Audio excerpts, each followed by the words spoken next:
السلام علیکم ورحمۃ اللہ وبرکاتہ، نحمده ونصلی علی رسولہ الکریم، اما بعد فاعوذ باللہ من الشیطان الرجیم، بسم اللہ الرحمن الرحیم، رب اشرح لی صدری ویسر لی امری واحلل عقدۃ من لسانی یفقہوا قولی۔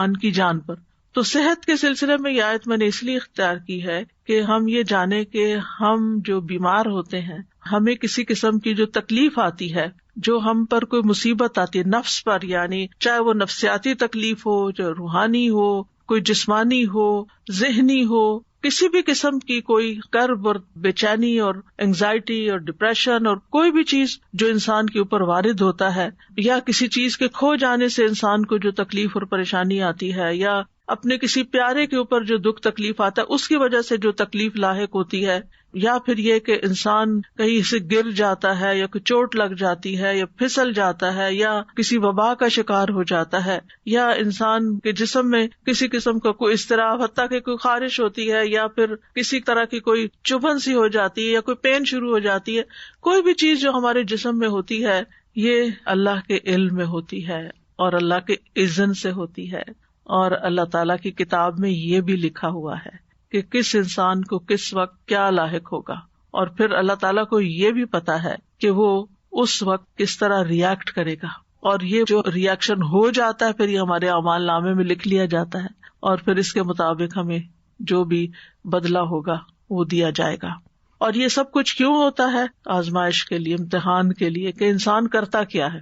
یعنی اگر آپ کسی بھی چیز کو آبزرو کریں، بعض اوقات ہوتا ہے نا کہ کسی پیٹ کو آپ دیکھتے ہیں یا کوئی کیڑا مکوڑا دیکھتے ہیں تو آپ آبزرویشن شروع کر دیتے ہیں کہ اچھا میں اس کی طرف یہ چیز پھینکتی ہوں یا میں اس کو چھیڑتی ہوں تو یہ کرتا کیا ہے، تو پھر آپ کہتے ہیں یہ ادھر جائے گا، یہ یوں کرے گا، یوں کرے گا، تو آپ اس کو دیکھ دیکھ کے ایک طرح سے بعض اوقات انجوائے کر رہے ہوتے ہیں۔ تو ہم سب اسی طرح کیڑے مکوڑوں کی طرح زمین پر جو بھی اچھے برے ایکشن کر رہے ہیں نا وہ اللہ سبحانہ تعالیٰ کی نظر میں ہے۔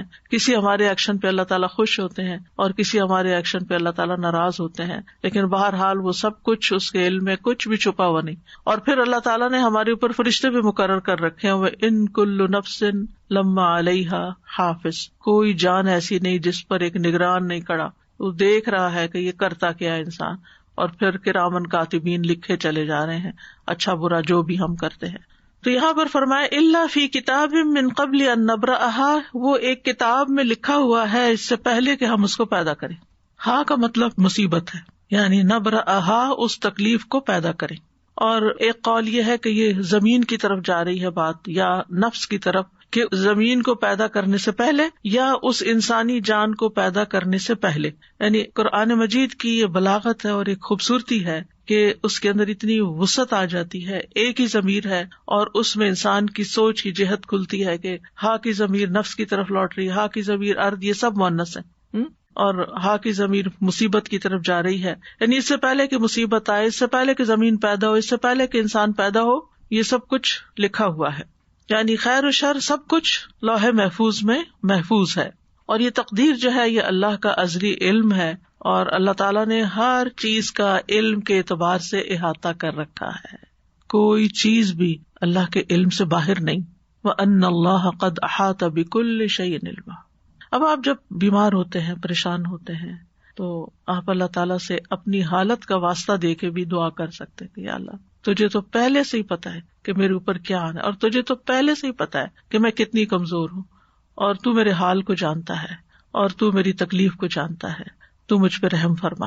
یعنی اللہ تعالیٰ سے انسان اس طریقے سے بھی دعا کر سکتا ہے، یعنی اللہ تعالیٰ کی صفت علم کا واسطہ دے کر، کیونکہ قرآن مجید میں آتا ہے وَلِلَّهِ الْأَسْمَاءُ الْحُسْنَىٰ فَادْعُوهُ بِهَا، تو ہمیں اللہ تعالیٰ کی اسماء و صفات کا واسطہ اور وسیلہ دے کر بھی اللہ تعالیٰ سے دعا کرنی چاہیے۔ غم ہے، مایوس نہیں ہونا۔ تو آپ دیکھیں کہ اللہ کے انبیاء جو ہیں وہ تکلیف کے موقع پر تکلیف محسوس کرتے ہیں لیکن اللہ ہی کو پکارتے ہیں۔ حضرت یعقوب علیہ السلام کو آپ دیکھیں کہ کتنے سال ایک تکلیف میں حضرت یوسف علیہ السلام کی جدائی میں مبتلا رہے، لیکن مایوس نہیں ہوئے ایک دن کے لیے بھی۔ جب بنیامین بھی وہاں رہ گئے تو کیا کہتے ہیں، امید ہے کہ میرا رب سب کو ہی لے آئے گا۔ سبحان اللہ، ایسے موقع پر سالوں سال گزر گئے یوسف علیہ السلام کو کھوئے ہوئے، اور دوسرا پیارا بیٹا بھی کھو گیا، یعنی چلا گیا ان کے نگاہوں کے سامنے سے، لیکن ان یأتینی بہ جمیعا، اللہ سب کو ہی لے آئے گا۔ یہ اتنی بڑی بات کون کہہ سکتا ہے؟ وہی جس کو اللہ کی ذات پر پورا بھروسہ ہو، وہ صرف حالات کو نہ دیکھ رہا ہو کہ نہیں میرا یہ اندازہ ہے، جو کچھ یہ ہو رہا ہے اس کا نتیجہ تو یہی نکلے گا. کئی لوگ بہت ججمنٹل ہوتے ہیں، چھوٹی چھوٹی باتوں سے کچھ نکال کے نتیجہ جمع تفریق کر کے تو دوسرے کو کوئی بری خبر سنا دیتے ہیں، یا پھر یہ اتنے سال گزر گئے اس چیز کو، اب تو پھر اب سوچنا ہی چھوڑ دو، اب کیا اس بارے میں سوچنا. نہیں، اللہ تعالیٰ کبھی بھی کچھ کر سکتا ہے. اس سے پتہ چلتا ہے کہ پیغمبر کوشش کیا کرتے تھے، بیماری کتنی بھی زیادہ ہو، حد سے بڑھ جائے، ڈاکٹر جواب دے جائیں. اور کل نورین جو ایک لیونگ میریکل ہے، آپ کو اس کی اپنی زبانی سننے کا موقع ملا کہ کس طرح سانسیں اکھڑنے لگتی تھی اور کس طرح ڈاکٹرز بالکل ہوپلیس ہو گئے تھے، لیکن کس طرح اللہ سبحانہ وتعالیٰ نے اس کو بالکل ایک نئی زندگی دی، اور کس طرح اللہ سبحانہ وتعالیٰ نے بولنے کی قوت لوٹائی، سننے کی لوٹائی، دیکھنے کی لوٹائی، جو کہ اس بیماری میں ساری کھو گئی تھی. تو اللہ تعالیٰ کچھ بھی لوٹا سکتا ہے. اس لیے بیماری کتنی بھی شدید ہو، کبھی بھی مایوس نہ ہو، مایوسی نہیں، امید رکھے میں ٹھیک ہو جاؤں گی، انشاءاللہ ٹھیک ہو جاؤں گی. اور اگر اللہ کی تقدیر نافذ ہونی ہے تو ایک دن تو نافذ ہونی ہے، ایک دن تو دنیا سے جانا ہی ہے، اور سبھی نے جانا ہے.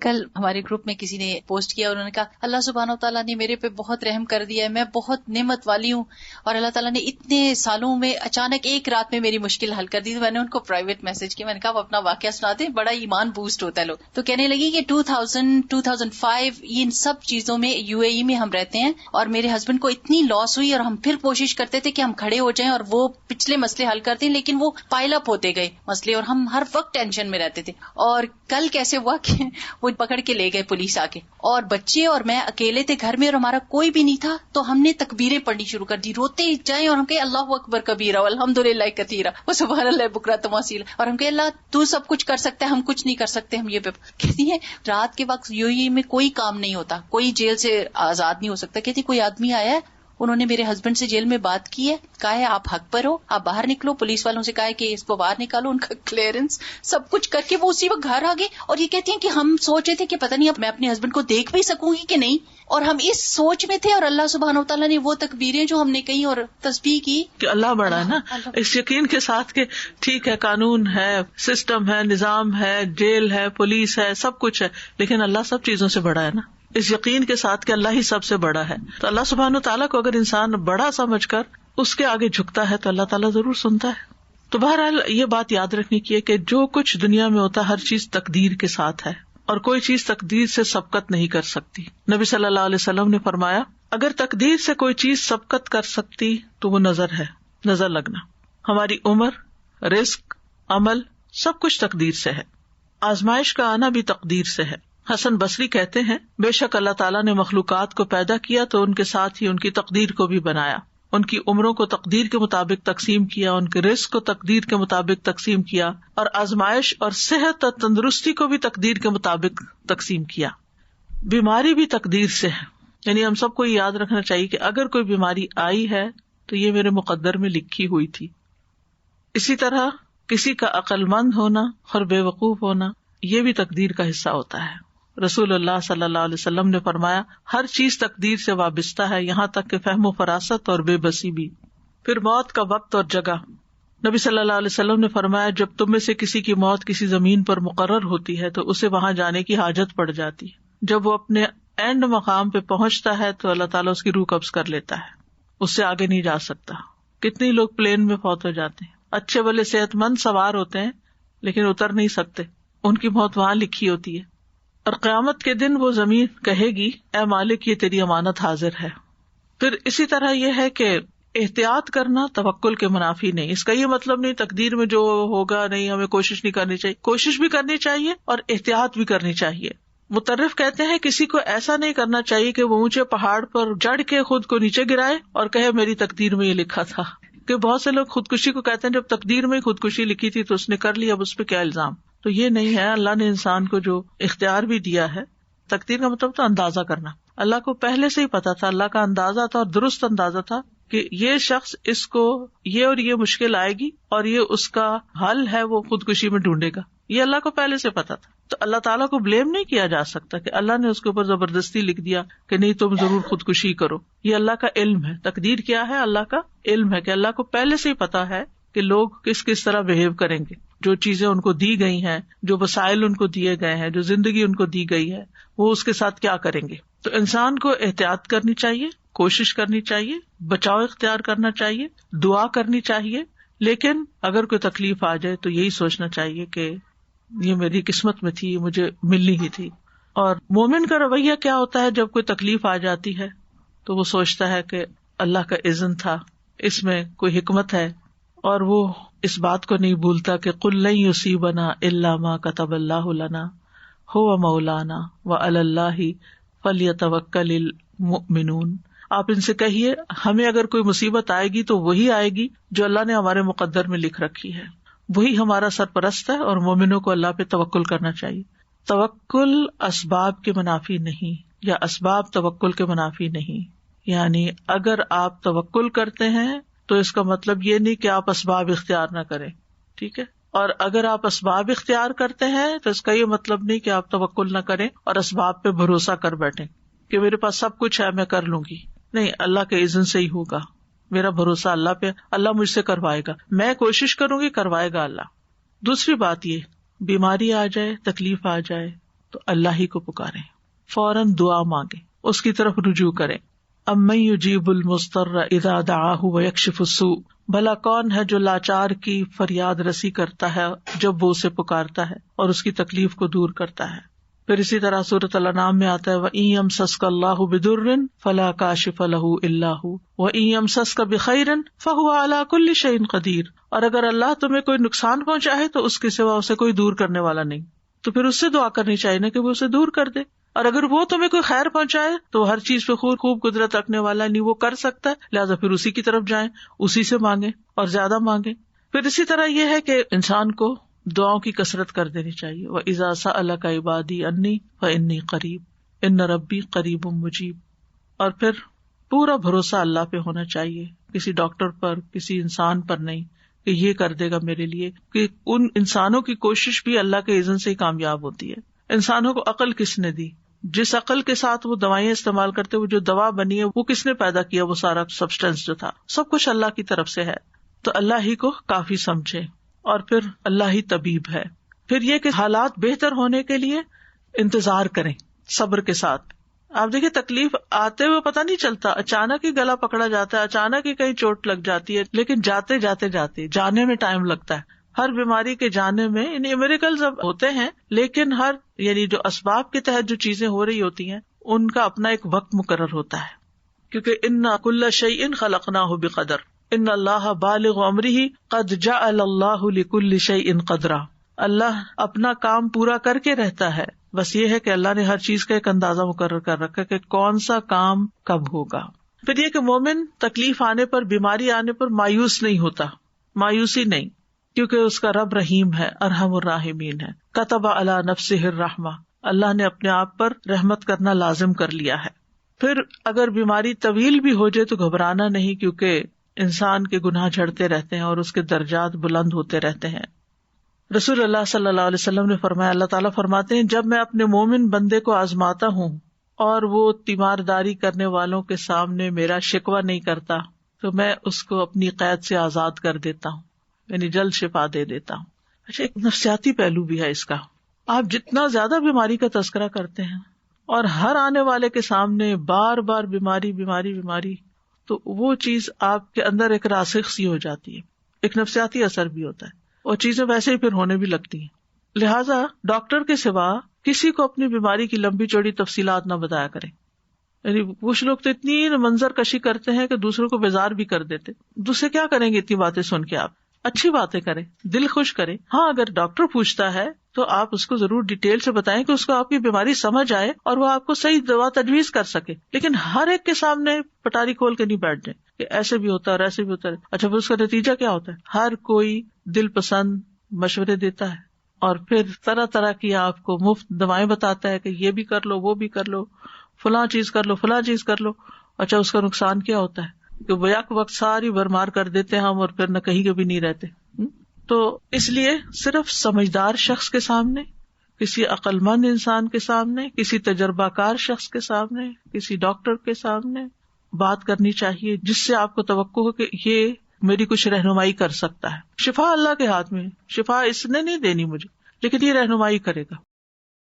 اور ایک ہوتا ہے خاص الخاص بندوں کا شکر، اور وہ ہوتا ہے کہ اگر انہیں کوئی تکلیف بھی پہنچے تو پھر بھی وہ شکر گزار ہوتے ہیں کہ اللہ آپ نے اتنا کچھ تو ہمیں دے رکھا ہے، اگر یہ ایک چیز چلی گئی یا ایک تکلیف آ گئی تو کیا ہوگا. پھر یہ ہے کہ بیماری میں انسان اپنی عبادت جتنی ممکن ہو وہ کرتا رہے، اس کو نہ بھولے، نمازیں نہ چھوڑ کے بیٹھ جائیں. اس میں ہم دیکھتے ہیں نبی صلی اللہ علیہ وسلم نے اپنی بیماری میں حکم دیا کہ حضرت ابوبکر لوگوں کو نماز پڑھائیں. جب وہ لوگوں کو نماز پڑھانے لگے تو رسول اللہ صلی اللہ علیہ وسلم نے اس دوران ایک دفعہ اپنے آپ کو ذرا ہلکا محسوس کیا، اور اس وقت ابوبکر ابھی نماز پڑھا رہے تھے کہ آپ وہاں تشریف لے گئے. ابوبکر نے آپ کو دیکھا تو پیچھے ہٹنا چاہا، لیکن آپ نے اشارے سے ان کو اپنی جگہ پر رہنے کا حکم دیا. پھر آپ ابوبکر کے برابر ان کے پہلو میں بیٹھ گئے تو ابوبکر رسول اللہ صلی اللہ علیہ وسلم کی اقتداء کر رہے تھے اور لوگ ابوبکر کی پیروی کر رہے تھے. تو بیماری میں اللہ کا ذکر خوب کرتے رہیں. ایک بڑی خوبصورت حدیث ہے، یہ دعائیں ایپ میں نے یہ ڈلوا دی ہوئی ہے، یہ ذکر بھی. الاغر ابو مسلم کہتے ہیں میں گواہی دیتا ہوں کہ ابو سعید اور ابو ہریرہ رضی اللہ عنہما نے گواہی دی کہ ان دونوں کی موجودگی میں رسول اللہ صلی اللہ علیہ وسلم نے فرمایا جو لا الہ الا اللہ واللہ اکبر کہتا ہے تو اس کا رب اس کی تصدیق کرتا ہے اور کہتا ہے ہاں میرے سوا کوئی معبود برحق نہیں، میں ہی سب سے بڑا ہوں. جب وہ لا الہ الا اللہ وحدہ کہتا ہے تو اللہ تعالیٰ فرماتا ہے ہاں مجھ تنہا کے سوا کوئی معبود برحق نہیں. اور جب وہ لا الہ الا اللہ وحدہ لا شریک لہ کہتا ہے تو اللہ تعالیٰ کہتا ہے ہاں مجھ تنہا کے سوا کوئی معبود برحق نہیں اور میرا کوئی شریک نہیں. اور جب لا الہ الا اللہ لہ الملک و لہ الحمد کہتا ہے تو اللہ تعالیٰ کہتا ہے کہ ہاں کوئی معبود برحق نہیں مگر میں، میرے ہی لیے بادشاہت اور میرے ہی لیے حمد ہے. اور جب وہ لا الہ الا اللہ ولا حول ولا قوۃ الا باللہ کہتا ہے تو اللہ تعالیٰ فرماتے ہیں ہاں میرے سوا کوئی معبود نہیں اور گناہوں سے بچنے اور بھلے کام کی قوت نہیں مگر میری توفیق سے. آپ فرماتے تھے جو کوئی ان کلمات کو اپنی بیماری کی حالت میں کہے اور مر جائے تو اسے آگ نہیں کھائے گی. تو ہر بیمار کو یہ ذکر ضرور کرنا چاہیے. رسول اللہ صلی اللہ علیہ وسلم نے فرمایا جس نے یہ 5 کلمات کسی دن یا رات یا کسی مہینے میں پڑھے پھر اس میں وہ فوت ہو گیا تو اس کے گناہ معاف کر دیے جائیں گے. اور وہ کیا ہے؟ لا الہ الا اللہ واللہ اکبر، لا الہ الا اللہ وحدہ لا الہ الا اللہ ولا شریک لہ، لا الہ الا اللہ لہ الملک و لہ الحمد، لا الہ الا اللہ ولا حول ولا قوۃ الا باللہ. پھر استغفار کرنا، انسان اپنی بیماری میں توبہ استغفار کرتا رہے، درود شریف پڑھتا رہے کیونکہ اس سے رحمتیں آتی ہیں تو انشاءاللہ اللہ تعالیٰ اس کی مدد کرے گا. پھر یہ ہے کہ بیماری کا علاج ضرور کروائے، یعنی مایوس ہو کے چھوڑ نہ دے کہ یہ لا علاج بیماری ہے تو فائدہ نہیں، یعنی جس طرح کا بھی ممکن ہو علاج کروائے. کیونکہ نبی صلی اللہ علیہ وسلم نے فرمایا اے اللہ کے بندو علاج کیا کرو، کیونکہ اللہ تعالیٰ نے جو بیماری بھی اتاری ہے اس کے ساتھ اس کی شفا بھی نازل کی ہے سوائے موت اور بڑھاپے کے، یعنی کوئی بیماری بھی لا علاج نہیں. آپ فرما رہی ہیں نا کہ علاج کرنا ضروری ہے، مگر کبھی کبھی کچھ ایسا حالات ہو جاتے ہیں کہ انسان کی اتنی اولڈ ایج ہوتی ہے اور اس کا علاج جو ہوتا ہے وہ اتنا ڈیفیکلٹ ہوتا ہے تو کوئی نہیں کروانا چاہتا، تو از دیٹ اوکے؟ اگر کسی علاج کے نتیجے میں زیادہ بڑی تکلیف کا امکان ہے تو پھر وہ علاج نہ کرایا جائے، کوئی آلٹرنیٹ تھراپی دیکھی جائے. جیسے کینسر ہو جاتا ہے کافی بڑی ایج میں تو اس کا صرف ایک سرجری ہی علاج نہیں ہوتا، کچھ اور چیزیں بھی. جی وہ کیمو سے بھی منع کر دیتے ہیں، کوئی حرج نہیں، سرجری سے بھی منع کر دیتے ہیں. جی کوئی حرج نہیں. اس میں پھر یہ کہ آلٹرنیٹ تھراپیز ہوتی ہیں جو پین کو یا تکلیف کو کم کرے، یعنی کوئی نہ کوئی ہیلا چارہ، کوئی فزیکل تھراپی، کوئی اور چیز جو کسی طرح ایز کرے بیمار کو. بیسکلی دے گیو سم سیڈیٹیوز اور تھنگز لائک دیٹ، ٹھیک ہے کہ اس کو پین ریلیف ملے. ہاں، اور اس کے ساتھ انسان دعا کرے، ذکر اذکار جب تک اللہ نے زندگی رکھی ہے. جیسے سیڈیٹیوز یہ بھی تو پھر ایک علاج ہی ہے نا ایک طرح سے. اس جی جی، اور پین کلرز دیتے ہیں بیسکلی، جی وہ کہتے ہیں کہ جتنا چھیڑیں گے اتنی زیادہ تکلیف. بالکل. تو اللہ تعالیٰ نے کوئی بیماری ایسی نہیں پیدا کی کہ جس کا علاج پیدا نہ کیا ہو. علاج کرنا چاہیے، علاج کرتے رہنا چاہیے. اور بڑھاپے کا علاج نہیں ہے. یہ دیکھیں نا، آپ کہہ رہے ہیں کہ اتنے بڑھاپے میں جا کے اگر ایسی کوئی بیماری ہو جاتی تو پھر اس کا واقعی علاج نہیں ہوتا اور صرف اس کی تکلیف کو ہی کم کرنے کی طرف توجہ ہوتی ہے. یہ تو نبی صلی اللہ علیہ وسلم نے خود بھی فرما دیا. اور یہ بھی یاد رکھنا چاہیے کہ دوا سے شفا اللہ کے اذن سے ہی ہوتی ہے، انسان کے ہاتھ میں نہیں. دوا کے اندر کچھ نہیں ہے، دوا اللہ کے اذن سے شفا دیتی ہے. ایک بندے کو وہی فائدہ دیتی ہے چیز، دوسرے کے اوپر اثر ہی نہیں کرتی. اور پھر یہ کہ صرف میڈیسن ہی نہیں بلکہ اللہ کے کلام سے بھی شفا حاصل کرنی چاہیے. اگر کوئی ایسا بیمار ہے جو سرجری نہیں کروا سکتا، کیمو نہیں لے سکتا، لیکن اس کے اوپر دم وغیرہ مسلسل کیا جا سکتا ہے، تو یہ بھی ایک علاج کا ذریعہ ہے، کیونکہ اللہ کے کلام میں شفا ہے. قل هو للذین آمنوا ھدی وشفاء. نہ صرف یہ کہ جسمانی بیماریوں کا بلکہ روحانی بیماریوں کا. شفاء لما فی الصدور. پھر سنت سے علاج. انبیاء کو قلبی اور روحانی ادویات دی گئی جو فائدہ دیتی ہیں. بعض بیماریاں ایسی ہیں کہ جو ڈاکٹروں کی پہنچ سے باہر ہوتی ہیں، ان کو پتہ ہی نہیں ہوتا کہ بیماری کیا ہے اور اس کا علاج بھی نہیں کر سکتے، وہ جانتے نہیں ہوتے. تو ایسی صورت میں خاص طور پر جو وحی کے ذریعے ہمیں ملا ہے اس کے ذریعے علاج کرنا فائدہ دیتا ہے، اور وہ بھی کروانا چاہیے، یعنی روحانی علاج جس کو کہتے ہیں، کیونکہ اللہ کے سوا کوئی نہیں جانتا کہ اس بیماری کا کاز کیا ہے. تو ڈاکٹرز کو جب تک کاز سمجھ نہیں آتی تو وہ علاج کیسے کریں؟ وہ اپنی عقل سے اس تکلیف کو دور کرنے کے لیے کچھ نہ کچھ دیتے رہتے ہیں، لیکن بعضوں کو صرف وقتی آرام آتا ہے اور پھر تکلیف بڑھ جاتی ہے، یا آرام آتا بھی نہیں ہے. ابھی آج ہی کسی نے مجھے ذکر کیا کہ انہوں نے شوگر کی دوا دی اور وہ دوا ایسی تھی کہ اس سے کڈنی جو ہے وہ متاثر ہو گئی، تو اس کو بھی کوئی خاص آرام نہیں آیا اور ساتھ ایک اور آرگن جو ہے وہ بھی ڈیمیج ہو گیا. تو یہ صورت بھی بعض اوقات ہوتی ہے. تو انسانی کوششیں اب بھی انسانی جسم کو سمجھنے میں ناکام ہے کہ یہ کس طرح ورک کرتا ہے. جتنا بھی ہوا ہے الحمدللہ فائدہ بھی بہت ہے، بیماریاں دور بھی ہوتی ہیں، لیکن پھر بھی مکمل کمپلیٹ علم انسانوں کے پاس نہیں ہے. وہی الہی کے ذریعے جو اللہ نے کلام اتارا ہے، جب اللہ نے فرما دیا کہ اس میں شفا ہے تو قرآن سے شفا حاصل کرنی چاہیے. کل مجھ سے کسی نے اپنا تجربہ شیئر کیا، 65+ ہیں وہ بھی ماشاءاللہ. تو وہ کہنے لگی کہ میں کسی دوا پر نہیں ہوں، مجھے کسی قسم کی دوا کی ضرورت نہیں ہوتی، نہ کوئی وٹامن نہ کچھ. میں نے کہا کیا راز ہے؟ کہتی کہ میں روزانہ کا جو قرآن پڑھتی ہوں ساتھ ہی پانی رکھ لیتی ہوں، اس پہ دم کرتی ہوں اور وہ روز پی لیتی ہوں، میری ساری چیزیں اسی سے ٹھیک ہوتی. سبحان اللہ، یقین کی بات ہے نا، یقین کی بات ہے. ورنہ آپ دیکھیں کہ جو عمر بڑھتی جاتی ہے دوائیوں کی تعداد بڑھتی جاتی ہے، ڈوز بڑھتی جاتی ہے، کیونکہ یہ یقین ہے کہ قرآن شفا ہے. اللہ تعالیٰ نے فرما دیا ہے کہ وَنُنَزِّلُ مِنَ الْقُرْآنِ مَا هُوَ شِفَاءٌ وَرَحْمَةٌ، شفا بھی ہے رحمت بھی ہے. اور پھر یہ کہ قرآن میں سے کہیں سے بھی پڑھ لیں، بعض تو اسپیسیفک آیات تجربے مشاہدے کی روشنی بتاتے ہیں وہ بھی ٹھیک ہے، لیکن ادروائز آپ کہیں سے بھی پڑھ لیں انشاءاللہ آپ کو شفا ہوگی. نبی صلی اللہ علیہ وسلم بیمار پر ان الفاظ کے ساتھ دم کیا کرتے تھے. اور پھر ایک اور روایت میں آتا ہے، انس رضی اللہ عنہ کہتے ہیں کہ میں تم پر وہ دعا پڑھ کر کیوں نہ دم کروں جسے رسول اللہ صلی اللہ علیہ وسلم پڑھتے تھے. تو حضرت ثابت کی طبیعت خراب تھی تو انہوں نے کہا ضرور کیجیے. تو حضرت انس نے ان الفاظ کے ساتھ دم کیا، اللہم رب الناس مذہب البأس اشفی انت الشافی لا شافی الا انت شفاء لا یغادر سقما. پھر اسی طرح یہ ہے کہ اگر کوئی جل جائے تو اس کا علاج نبی صلی اللہ علیہ وسلم نے کس طرح کیا. ایک خاتون کہتی ہیں کہ میں حبشہ سے واپس آ رہی تھی، مدینہ سے کچھ فاصلے پر تھی، تو کھانا پکانا شروع کیا، لکڑیاں ختم ہوئی تو لکڑیوں کی تلاش میں نکلی تو بچے نے ہانڈی اپنے اوپر گرا لی اور وہ بازو پہ گر گئی اور وہ جل گیا. تو وہ پھر لے کے نبی صلی اللہ علیہ وسلم کی خدمت میں حاضر ہوئی. کہا اللہ کے رسول صلی اللہ علیہ وسلم، میرے ماں باپ آپ پہ قربان، یہ محمد بن حاتم ہیں اور ان کے ساتھ یہ ہوا ہے. تو آپ نے اپنا لعاب دہن ڈالا اور سر پہ ہاتھ پھیرا اور برکت کی دعا کی، اور اس جلی ہوئی جگہ پر لعاب دہن ڈالتے جاتے تھے اور ساتھ یہ دعا پڑھتے تھے، اذہب البأس رب الناس واشفی انت الشافی لا شفاء الا شفاؤک اشفی شفاء لا یغادر سقما. اب پچھلے دنوں ایک پوسٹ آپ نے بھی شاید دیکھی ہو جس میں وہ کوئی حکیم یا طبیب ایسی ریکمینڈ کرتا ہے کہ اگر کوئی شخص صبح کے وقت اپنا پہلا لعاب اپنی آنکھوں کے اندر لگاتا ہے تو اس کی آنکھوں کی بینائی تیز ہو جاتی ہے اور بیماریاں دور ہوتے ہیں. بہرحال لعاب کے اندر بھی اللہ نے شفا رکھی ہے. اور پھر اسی طرح خود کو تکلیف ہو، اور یہ تو میں نے بہت دفعہ آزمایا ہے کہ درد کی جگہ پر ہاتھ رکھ کے انسان 3 دفعہ بسم اللہ پڑھے اور 7 دفعہ اعوذ بعزت اللہ وقدرتی من شر ما اجد واحاذر. بہت ہی خوبصورت دعا ہے اور بہت جلد تکلیف دور ہوتی ہے. خاص طور پہ اگر گھٹنوں وغیرہ میں تکلیف ہے تو آپ ان کو کلونجی کے آئل سے رب بھی کرتے جائیں اور یہ دعا پڑھتے جائیں تو انشاءاللہ ٹھیک ہو جائیں گے. پھر اسی طرح اگر کہیں پھوڑا پھنسی ہے چھوٹا موٹا تو اس پر نبی صلی اللہ علیہ وسلم یہ دعا پڑھتے تھے، بسم اللہ تربت اردنا بریقت بادنا لیشفی بہ سقیمنا باذن ربنا. اللہ کے نام کے ساتھ ہماری زمین کی مٹی، یعنی جس زمین پہ انسان رہتا ہے وہیں کی مٹی لے سکتا ہے اگر مدینہ کی مٹی نہ ہو، ہمارے رب کے حکم سے ہم میں سے بعض کے لعاب کے ساتھ ہمارے بیمار کو شفا دی جائے. یعنی وہاں پر کوئی بڑی بڑی فارمیسیز نہیں تھی، کوئی اور علاج کے لیے ہاسپٹل نہیں تھے، تو یہی چیزیں جو تھیں نبی صلی اللہ علیہ وسلم نے عملاً کر کے دکھائیں اور لوگوں کو فائدہ بھی پہنچا. تو نبی صلی اللہ علیہ وسلم کسی کے جسم پر کوئی پھوڑا، کوئی زخم، کوئی تکلیف ہوتی تو لعاب کے ساتھ مٹی لگا کے اس جگہ پر لگا دیتے تھے. اور راکھ کا لگانا جو ہے، آپ صلی اللہ علیہ وسلم کو جب جنگ احد میں آپ کو تکلیف پہنچی تھی تو حضرت فاطمہ نے چٹائی جلا کے اس کی راکھ جو تھی وہ وہاں لگا کے تو پٹی کی تھی، تو اس میں بھی اللہ تعالیٰ نے شفا رکھی ہے.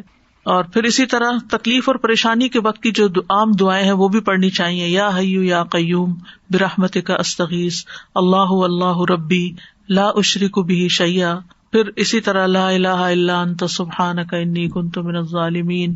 پھر نبی صلی اللہ علیہ وسلم جب کرب اور تکلیف اور پریشانی اور بے چینی ہوتی تھی اس وقت پڑھتے تھے لا الہ الا اللہ العظیم الحلیم، لا الہ الا اللہ رب العرش العظیم، لا الہ الا اللہ رب السماوات و رب الارض و رب العرش الکریم. یعنی عرش سب سے بڑی چیز ہے نا مخلوقات میں سے، تو اس کے رب کا واسطہ دے کر پھر دعا کرتے تھے. پھر اسی طرح عافیت کی دعائیں بھی مانگنی چاہیے کہ اللہ تعالیٰ بیماریوں سے محفوظ رکھ، خاص طور پر جب کوئی وبا وغیرہ پھیلی ہو یا آپ کسی بیمار کو دیکھیں یا ہاسپٹل میں جائیں یا کسی کی تیمارداری کرنے جائیں. ویسے بھی صبح شام 3 دفعہ اللہم عافنی فی بدنی، اللہم عافنی فی سمعی، اللہم عافنی فی بصری، لا الہ الا انت. پھر اللہم انی اعوذ بک من زوال نعمتک وتحول عافیتک وفجاءۃ نقمتک وجمیع سخطک. اے اللہ بے شک میں تیری پناہ لیتا ہوں اس بات سے کہ تیری دی ہوئی کوئی نعمت مجھ سے چھن جائے اور تیری دی ہوئی عافیت پلٹ جائے اور کوئی ناگہانی عذاب آ جائے، اور میں تیری تمام ناراضگیوں سے تیری پناہ لیتا ہوں. اور پھر اللہم انی اعوذ بک من جہد البلاء ودرک الشقاء وسوء القضاء وشماتۃ الاعداء. اے اللہ بے شک میں تیری پناہ مانگتا ہوں سخت مصیبت، بدبختی لاحق ہونے، بری تقدیر اور دشمنوں کے خوش ہونے سے. پھر اسی طرح اللہم انی اعوذ بک من السمم والبکم والجنون والجذام والبرص وسیء الاسقام. اے اللہ بے شک میں بہرے پن، گنگے پن، پاگل پن، کوڑ، برس اور تمام بری بیماریوں سے تیری پناہ مانگتا ہوں. اور پھر اللہم انی اعوذ بک من الہم والحزن والعجز والکسل والجبن والبخل وغلبۃ الدین وقہر الرجال. اخلاقی بیماریوں سے، روحانی بیماریوں سے نجات. اے اللہ میں تیری پناہ مانگتا ہوں دکھ، غم، عاجزی، سستی، بخل، بزدلی، قرضداری کے بوجھ اور لوگوں کے اپنے اوپر غلبے سے. پھر اعوذ بکلمات اللہ التامات من شر ما خلق. ہر طرح کے شر سے اللہ تو مجھے بچا لے. جہاں بھی انسان جائے، کسی شہر میں جائے، کسی جگہ پر جائے، پلین میں ہو، کہیں پر آپ انٹر ہو، بینک میں، اسکول میں، تو 3 دفعہ اگر آپ یہ پڑھ لیں کوئی چیز آپ کو نقصان نہیں دیتی. کیونکہ انسان کو ڈر ہوتا ہے نا کہیں وائرسز ہوں گے، اور خاص طور پر آج کل کے سیناریو میں. پھر اعوذ بکلمات اللہ التامات من کل شیطان وہامۃ ومن کل عین لامۃ. یعنی لوگوں کی گیدرنگ میں جائیں، آپ کو ڈر ہوتا ہے کہ نظر نہ لگ جائے یا کوئی اور اسی طرح کی چیز. یہ دعا بھی بہت فائدے کی ہے، ویسے بھی پڑھنی چاہیے. اور پھر شیطانی وسوسے سے اگر بہت نیگیٹو تھنکنگ ہو رہی ہو اور بہت برے برے خیالات آ رہے ہوں، کسی کے بارے میں کوئی بات بہت بری ستا رہی ہو، تو اعوذ بکلمات اللہ التامات من غضبہ وعقابہ وشر عبادہ ومن ھمزات الشیاطین وان یحضرون. خاص طور پہ برا خواب آنے کے بعد اگر دل پہ بار بار پریشانی کا خیال آ رہا ہے، بار بار آ رہا ہے، تو اس کو بھی جھٹکنے کے لیے یہ دعا پڑھی جا سکتی. تو اللہ تعالیٰ محفوظ رکھیں گے. بس آخر میں چند موٹی موٹی باتیں کہ اگر آپ کسی بیمار کے پاس جائیں تو کن چیزوں کا خیال رکھیں، کیونکہ مریضوں کی عادت کا حکم دیا گیا ہے، کیونکہ اس سے انسان کو اپنی نعمتیں یاد آتی ہیں اور انسان کو آخرت کی یاد آتی ہے. اور مسلمان کی عادت جو ہے وہ دوسرے مسلمان پر حق ہے، خاص طور پر اگر کوئی قریبی لوگوں میں سے ہو. نبی صلی اللہ علیہ وسلم نے فرمایا جب کوئی شخص اپنے کسی مسلمان بھائی کی عادت کرتا ہے تو وہ جنت کے باغات میں چلتا ہے یہاں تک کہ بیٹھ جائے. اس کے بیٹھنے پر اللہ کی رحمت اسے ڈھانپ لیتی ہے. اگر واقعی عادت کی نیت سے کسی کے پاس جاتے ہیں اور عبادت کی نیت سے، اور اگر صبح کے وقت جائے تو شام تک 70,000 فرشتے اس کے لیے دعائیں بخشش کرتے ہیں، اور شام کو جائے تو صبح تک، یعنی اتنا بڑا اجر و ثواب ہے. اور عیادت نہ کرنے والوں کی مذمت کی گئی ہے. اللہ تعالیٰ قیامت کے دن فرمائیں گے کہ میرا فلاں بندہ بیمار تھا، تو نے اس کی عیادت نہیں کی، یعنی تم نے اس کا حال ہی نہیں پوچھا. اگر تو اس کی عیادت کرتا تو مجھے اس کے پاس پاتا. عیادت کرتے وقت اسے اجر کی خوشخبری دی جاتی ہے، اور مریض کو دعا دے کر خوش کریں، ہو سکے اس کو دم کر دیں اور دعا کا کارڈ دے دیں، کوئی بھی ایسی چیز اس کو بتائیں کہ یہ بیماری اس کے درجات کی بلندی کا ذریعہ. اچھی باتیں کریں، حوصلہ افزائی کریں، غم گساری کریں. اور عیادت کے وقت کی دعاؤں میں لا بأس طہور انشاءاللہ، کوئی بات نہیں، ٹھیک ہو جاؤ گے، سب صاف ہو جائے گا. اگر اور دعائیں آپ کو لمبی چوڑی نہیں بھی آتی تو سورۃ فاتحہ تو سب کو آتی، سورۃ فاتحہ پڑھ کے دم کر دیں، معوذات پڑھ کے دم کر دیں. اور پھر اسأل اللہ العظیم رب العرش العظیم ان یشفیک 7 دفعہ پڑھ کے آپ اس پہ دم کر دیں. نبی صلی اللہ علیہ وسلم نے فرمایا جو مسلمان کسی بیمار کی عادت کے لیے اس کے پاس آئے جس کی موت کا وقت نہ آیا ہو اور 7 مرتبہ یہ پڑھے تو اللہ تعالیٰ اس کو شفا عطا کر دیتا ہے. تو یہ بیمار کے لیے پڑھنی چاہیے. پھر اللہم اشف فلان، اگر دور بیٹھے ہیں تو دور سے دعائیں کر دیں. اور دیگر بھی اذہب البأس اور مذہب البأس، اور یہ ساری دعائیں جو پہلے میں آپ کو بتا چکی ہوں دیگر بیماریوں کے علاج میں، یہ دعائیں گرین کارڈ پہ لکھی ہوئی ہیں. ان سب کا بھی، یعنی اگر آپ کے پاس زبانی یاد نہیں تو دیکھ کے بھی آپ ان کو پڑھ سکتے ہیں. اور ساتھ اپنے لیے بھی ایک دعا مانگے کہ اللہ مجھے اس سے عافیت میں رکھنا، یعنی الحمدللہ الذی عافانی مما ابتلاک بہ وفضلنی علی کثیر ممن خلق تفضیلا.